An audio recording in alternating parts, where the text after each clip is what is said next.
સુરત મહાનગરપાલિકા દ્વારા શહેરમાં કોઈપણ બાળક શિક્ષણથી વંચિત નહીં રહે તે માટે વિશેષ અભિયાન શરૂ કરવામાં આવ્યું છે।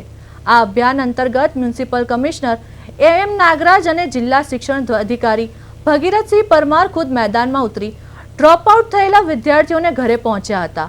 તેમણે વાલીઓ સાથે આત્મીયતાપૂર્વક વાત કરી બાળકોને ફરીથી શાળામાં મોકલવા માટે અપીલ કરી હતી।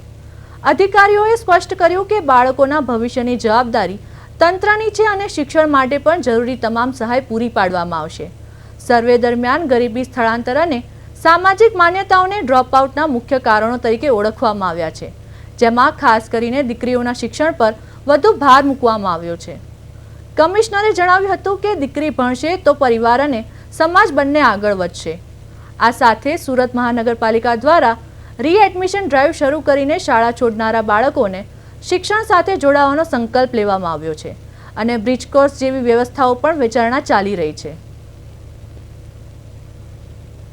બેક ટુ સ્કૂલ જેવા કહી શકાય કાર્યક્રમ આપણે સુરત મહાનગરપાલિકા વતી અત્યારે હાથ ધર્યું છે।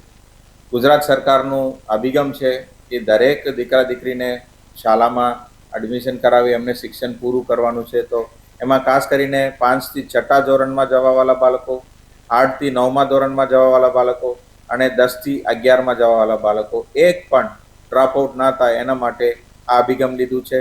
સુરત મહાનગરપાલિકાના વિસ્તારમાં 2.5 લાખ જેટલા બાળકોનો આપણે પ્રી સર્વે કર્યું। એની અંદર લગભગ 52,000 જેટલા બાળકોનું સંવેદનશીલ જણાવી આવતા એના આપણે ઘરે ઘરે જઈને સર્વે કરવાનું કામ હેઠળ સુરત જિલ્લાની અંદર પ્રી સર્વેની કામગીરી શરૂ છે, જે ધોરણ 5 થી 6માં પ્રવેશ મેળવતા વિદ્યાર્થીઓ, ધોરણ 8 થી 9માં પ્રવેશ મેળવતા વિદ્યાર્થીઓ અને ધોરણ 10 પાસ કર્યા પછી 11માં જે વિદ્યાર્થીઓ પ્રવેશ મેળવવા માંગે છે તેનો પ્રી સર્વે કરવામાં આવી રહ્યો છે।